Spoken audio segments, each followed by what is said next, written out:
Amém. Se o pastor Mauro continuasse mais um pouquinho, eu acho que eu ia acreditar em tudo que ele estava falando.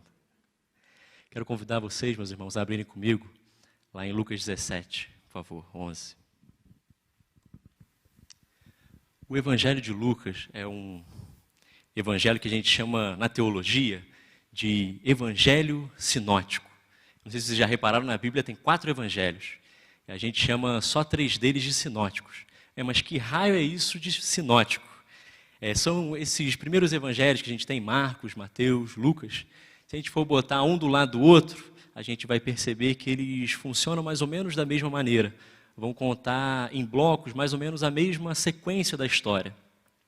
Primeiro vai aparecer João Batista, depois é Jesus fazendo seu ministério da Galileia, depois é a subida de Jesus até Jerusalém.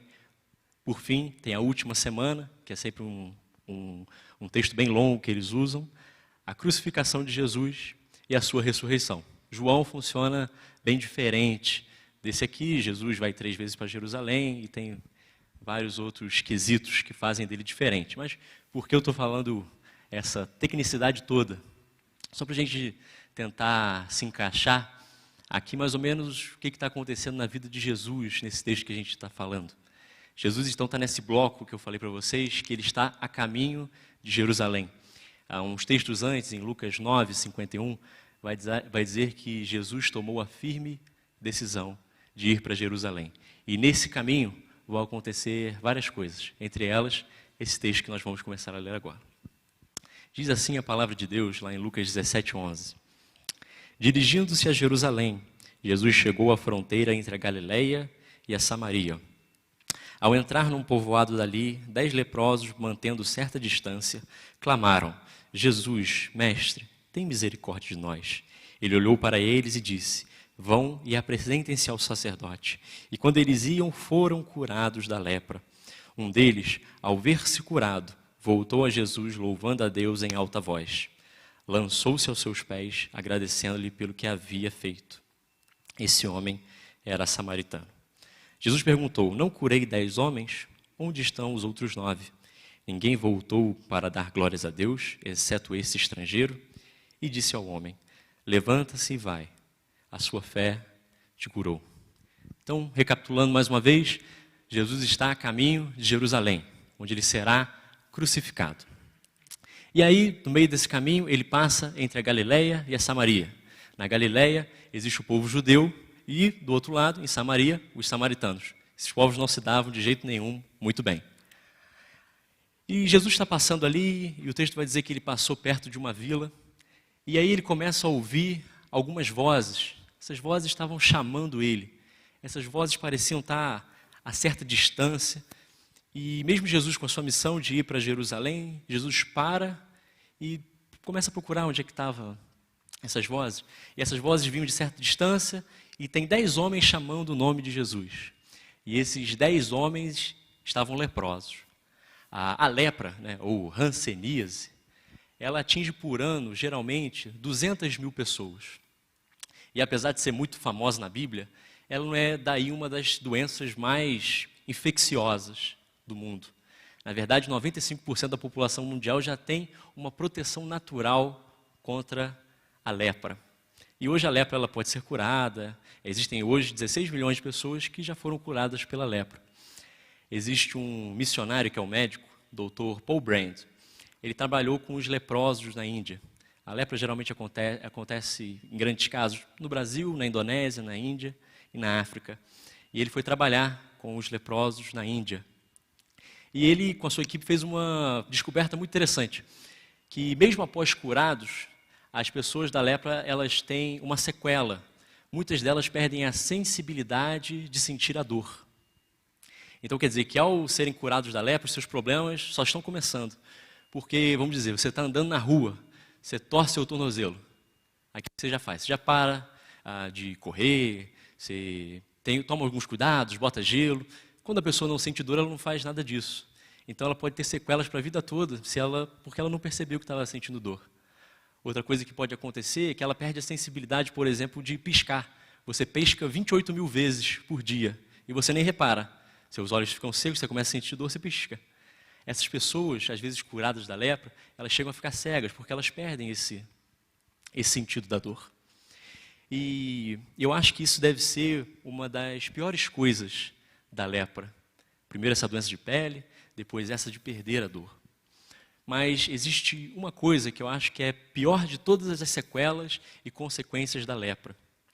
O Dr. Paul Brand vai dizer que uma vez ele foi diagnosticar um jovem brilhante indiano. Ele estava com uma mão quebrada e não sentia dor, e só foi perceber muito tempo depois. Ao examinar, ele tocou na sua mão, tocou no seu ombro e falou para aquele menino, falou assim, olha, a sua mão vai ficar boa, você pode ficar tranquilo. Mas aquele menino começou a chorar. E aí o Dr. Paul Brand falou para o tradutor dele, eu falei alguma coisa errada para ele? Aí o tradutor perguntou para o rapaz, e o rapaz virou e falou com o tradutor, e o tradutor chegou para o Paul Brand e falou assim, não, ele está chorando, não é pelo que você disse, não. É porque você foi a primeira pessoa que tocou nele desde que ele teve essa doença. Ele estava há anos sem ninguém tocar nele. Então essa, eu acho que é a pior consequência da lepra, a exclusão. E esses homens estavam lá, excluídos. São homens que tinham que viver à margem da sociedade.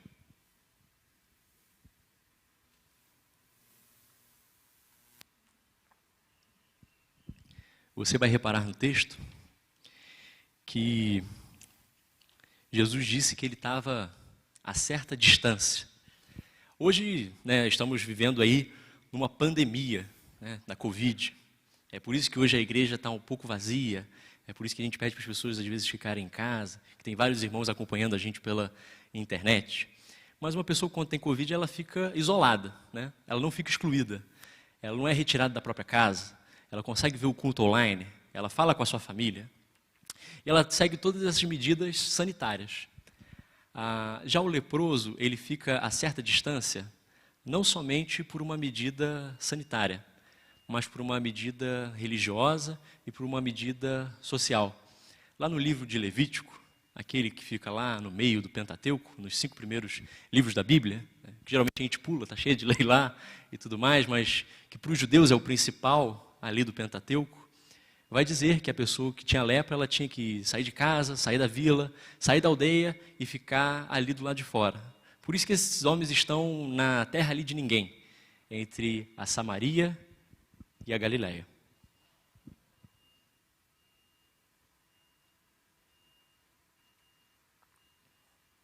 Então essas pessoas, sabendo da sua impureza, eles ficam distantes de Jesus e clamam a Ele. E Jesus, mesmo indo em direção a Jerusalém, acho que já sabendo com certeza que iria ser crucificado, Jesus para e ouve o clamor daqueles homens. Isso me mostra que Deus nunca está ocupado demais para ouvir sobre o nosso sofrimento. Deus nunca está ocupado demais para nos mostrar misericórdia. Então Jesus para e ouve o clamor daqueles homens. Jesus ouve e fala o seguinte para eles, vão se apresentar ao sacerdote. Como a gente já tinha dito antes, ficar à distância não era somente uma medida sanitária, mas uma medida religiosa. E quem diagnosticava se a pessoa estava curada da lepra ou não, não era o médico. Jesus não vai ao médico para ver se você está curado. Não, você vai até o sacerdote. Que é o sacerdote que, segundo a lei levítica, a lei mosaica, iria afirmar, você está curado, você não está curado. Mas, não sei se vocês perceberam no texto, Jesus manda que eles vão, mas eles ainda não estão curados. Eu imagino eles olhando para a pele deles e tudo mais, e vendo ainda as marcas da lepra, mas eles, em obediência a Jesus, eles vão. Eles vão com fé em Jesus.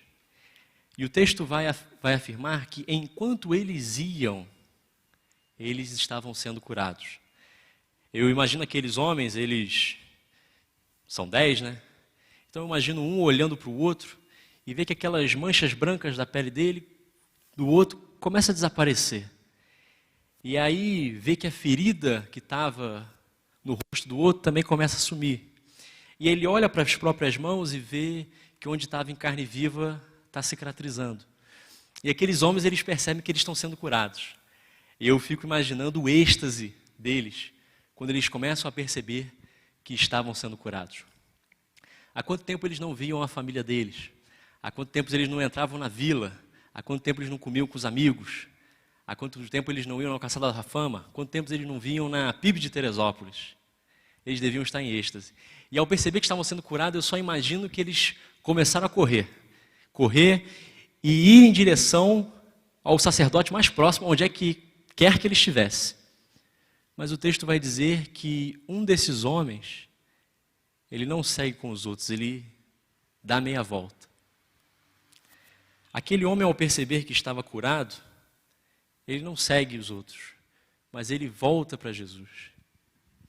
E voltar para Jesus sempre, e ir para Jesus, na verdade, sempre requer uma mudança de rota, sempre requer uma mudança de planos, sempre requer uma conversão do nosso caminho.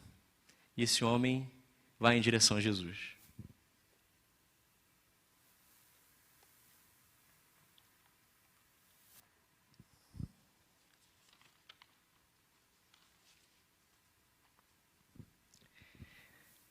E ao chegar perto de Jesus, Jesus faz duas perguntas. Não curei 10 homens? Onde estão os outros 9? Ninguém voltou para dar glórias a Deus, exceto esse estrangeiro. E uns versículos antes, vai dizer assim, aquele que voltou era samaritano. Como eu já disse, o povo judeu não se dava muito bem com o povo samaritano. Na verdade, eles eram inimigos. Então, esses primeiros leitores de Lucas, ao perceberem, tomarem um choque que aquele homem que fez a boa ação, que foi grato a Jesus, aquele homem não era como eles, aquele homem era um samaritano. E esse texto é cheio de ironia. Você vê Jesus falando, quem voltou para me agradecer foi apenas esse estrangeiro. E aí, eu sei que a igreja está estudando na EBD de manhã, o livro de Êxodo, se não me engano. Lá para o final a gente vai ter a construção do tabernáculo móvel. Depois esse tabernáculo móvel vai se tornar o Templo de Jerusalém. E lá no Templo de Jerusalém existe as áreas de dentro, e as áreas de dentro só podem ser frequentadas por judeus. E existe um pátio do lado de fora, que não é dentro do templo. Aquele lugar é o lugar onde os estrangeiros ficam. Os gentios ficam. Então Jesus está falando, é como se as pessoas que lêem esse texto vissem que aquelas pessoas que ficavam à margem do templo, o samaritano ali que não poderia adentrar ao templo, ele realmente agiu como um verdadeiro adorador, não aqueles que podiam ir ao templo, que eram os judeus, os filhos de Abraão. Aquele samaritano agiu como um verdadeiro filho de Abraão. E os outros judeus não. Os outros judeus, os outros 9 homens, eles foram ingratos. E a palavra judeu vem de Judá. E Erudá, em hebraico, é uma exclamação que significa gratidão. Esse texto está cheio de ironia. Aqueles que tinham gratidão nos seus nomes foram, na verdade, ingratos. Eu acho que uma das piores coisas que a gente pode dizer de alguém é que aquela pessoa é ingrata, não é verdade? Você fala assim, fulaninho é chato, fulaninho perde a paciência. Não, fulaninho é ingrato. Fulaninho ingrato é muito pesado. Eu não sei se você já passou por uma situação de ingratidão na sua vida. Eu me lembro quando eu ainda morava na Tijuca, fazia seminário, eu passava sempre em frente a um mendigo e ele tinha uma camisa cheia de furo. Aí eu estava separando algumas camisas para dar no bazar da igreja, eu falei, eu vou presentear ele com uma camisa. Aí eu fui lá e entreguei para o mendigo. O mendigo abriu assim a camisa. Antes ele tinha me perguntado, essa camisa aqui é igual a sua, que eu estava de regata? Aí eu falei, não, é uma camisa normal. Aí ele abriu. Fez uma cara que não gostou, pegou a camisa, colocou de trás e não olhou mais na minha cara, olhou na outra direção. Voltei a passar todos os dias por ele, ele nunca usou a minha camisa. Mas se aqueles 9 não foram gratos com Jesus, né, porque a gente vai procurar gratidão. Mas eu não sei se vocês percebem que a nossa sociedade às vezes é muito ingrata. Vocês já passaram por alguma situação de ingratidão? Um filho, um pai, um parente? Existe um autor, ele é um pedagogo e filósofo espanhol, chamado José Antônio Marina.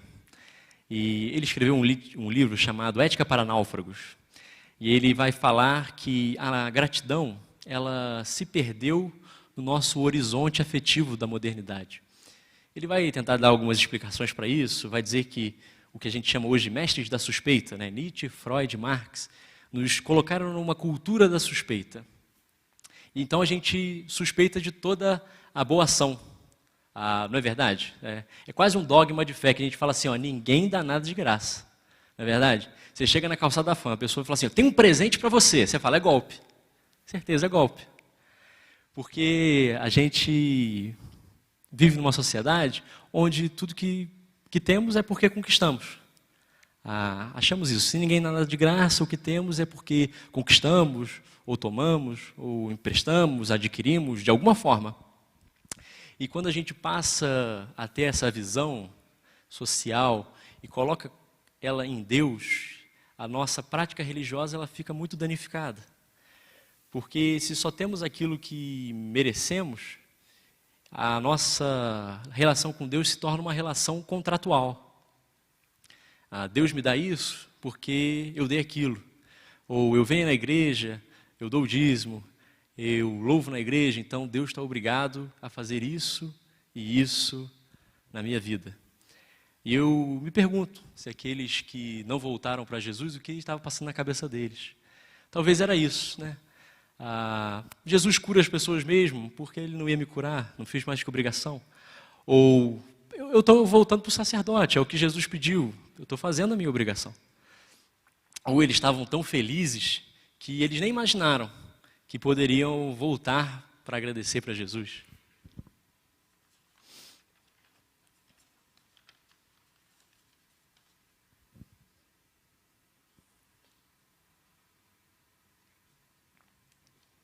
Nesse momento da pregação, eu poderia te falar quais são os benefícios da gratidão. Existe um livro, se chama O Jeito Harvard de Ser Feliz. Um dos cursos mais concorridos do mundo. Não sei quem já leu aqui. É um professor de psicologia de Harvard, ele dá esse curso para a pessoa ser feliz. Por quê? Tem tanta infelicidade em Harvard assim?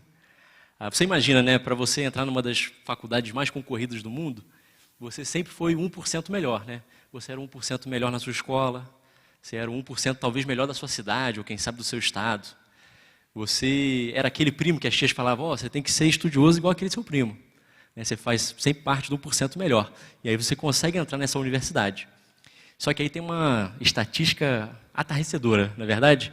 Que 99% dos alunos de Harvard não fazem parte do 1% mais inteligente. Então, às vezes, por causa da pressão, as pessoas se sentem um pouco infelizes. E esse livro, basicamente de autoajuda, de psicologia positiva, na verdade, vai dizer o que a pessoa pode fazer para ser um pouco mais feliz. E ele vai dizer assim, uma pessoa grata, geralmente é uma pessoa mais feliz. Uma pessoa grata ela é menos propensa à solidão, à depressão. E não é só os livros contemporâneos que vão falar sobre os benefícios da gratidão. Na verdade, tem um autor chamado Paul Lyttard. Ele tem um livro, Gratidão, uma história intelectual, que fala como os antigos gregos ou romanos enxergavam a gratidão. Eles enxergavam a gratidão como uma forma de ascensão social. Ou você recebia um presente, ou você dava um presente para conseguir alguma coisa do seu patrono, do seu chefe, ou você recebia um presente e fazia elogios dos mais pomposos para que futuramente você recebesse mais presentes. O que eu percebo é que tanto esse autor contemporâneo, ele vê a gratidão como uma forma de ganhar alguma coisa. É uma forma de ganhar uma saúde psicológica. Os antigos também viam a gratidão como uma forma de ganhar alguma coisa, status social. Mas Jesus mostra uma outra forma de gratidão. Ele pergunta assim para o samaritano, ninguém voltou para dar glória a Deus? Jesus acaba com qualquer opressão da gratidão. O foco do ensino de Jesus sobre a gratidão é que nós não somos os doadores do bem, que todo bem ele só vem de Deus. Nós apenas somos os receptores desse bem.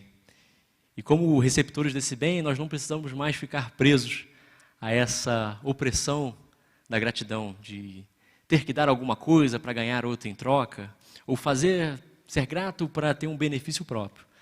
Não. Nós somos gratos por que temos Deus em nossa vida.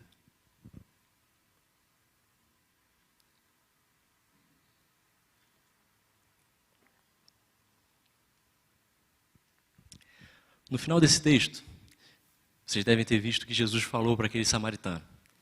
Jesus falou assim: vai, a tua fé te salvou. Todos os outros ex-leprosos, eles foram curados. Mas esse samaritano, ele foi curado e ele foi salvo pelo Filho de Deus. Todos os outros foram atestados como puros. Esse aqui também foi atestado como puro, mas também ganhou um relacionamento com Deus. Todas as nossas ofertas de gratidão, elas devem vir acompanhadas do nosso relacionamento com Jesus. As nossas ofertas de gratidão, o nosso ser grato, ele só pode fluir de um coração que tem um relacionamento com Deus, por aquilo que Ele nos dá sem reserva, Ele mesmo, todos os dias. Aquele samaritano conseguiu ver uma coisa que nenhum outro ali conseguiu ver, que Jesus estava inaugurando o reino de Deus aqui na terra, que através da sua obra, da sua vida, da sua morte, da sua ressurreição, Jesus estava trazendo o reino de Deus, a governança de Deus sobre a terra. O que não são os milagres, senão a restauração daquele paraíso lá do Éden. Aquele que tem lepra, não tem mais. Aquele que é cego, não é mais. Aquele que tem demônio, não tem mais. Jesus ali começa a agir, a fazer o reino de Deus presente na terra. Um reino de paz, liberdade, comunhão e harmonia. E talvez você se pergunte, eu devo ser grato? Tanta coisa acontecendo de ruim no mundo. A gente está com poucas pessoas aqui na igreja porque a gente tem a Covid-19 aí. Quantos irmãos não estão acompanhando a gente pela internet, estão acamados? E se perguntam, onde é que está esse reino de Deus que Jesus começou a anunciar ali nos milagres, que eles não acontecem em minha vida? Conta-se uma história de um pastor alemão, não um cachorro, né? Conta-se a história de um pastor que era da Alemanha. E no século XVII, a cidade dele, né, a região ali dele, na verdade, sofreu com peste, sofreu com guerra, sofreu com escassez econômica de alimentos. E em um ano ele teve que enterrar 5.000 almas ali da sua cidade. Isso dá quase 15 enterros por dia. E nesse momento de tamanho sofrimento, ele escreveu uma oração que ele sempre lia com seus filhos na mesa. A oração diz assim: agora agradecemos ao nosso Deus com o coração e mãos e vozes, o qual fez maravilhas, em que seu mundo se alegra. Quem dos braços de nossas mães nos carregou em nossos caminhos, com inúmeros presentes de amor, e ainda hoje é o nosso Deus. 1 Tessalonicenses 5,18 vai dizer: em tudo dai graça. A ação de graça, ela santifica todos os aspectos da nossa vida, inclusive o sofrimento. Jesus começou o reino de Deus, mas ele só terminará lá no último dia, onde teremos novos céus e nova terra. Vocês devem se lembrar que lá no início eu falei que Jesus ele estava a caminho de Jerusalém, não é verdade? E Jesus chegou lá em Jerusalém. E lá em Jerusalém ele cumpriu aquilo que ele veio fazer. Jesus morreu no meu e no seu lugar. E através da sua morte e ressurreição, nós temos hoje vida com Deus. Aqueles leprosos, eles conseguiram uma cura. Mas através do sacrifício de Jesus lá em Jerusalém, nós conseguimos a vida eterna. Aqueles homens, eles foram livres daquela exclusão causada pela lepra. Nós tínhamos uma exclusão muito pior. Nós tínhamos a exclusão de Deus por causa do nosso pecado. E através da obra de Jesus, ele nos trouxe de volta a comunhão com Deus. Por isso, A pergunta que podemos fazer é: o que posso dar em troca da salvação realizada por Cristo Jesus? O que você pode dar? Na verdade, você não pode dar nada. A única coisa que você pode fazer é ser grato por aquilo que Jesus realizou lá na cruz do Calvário.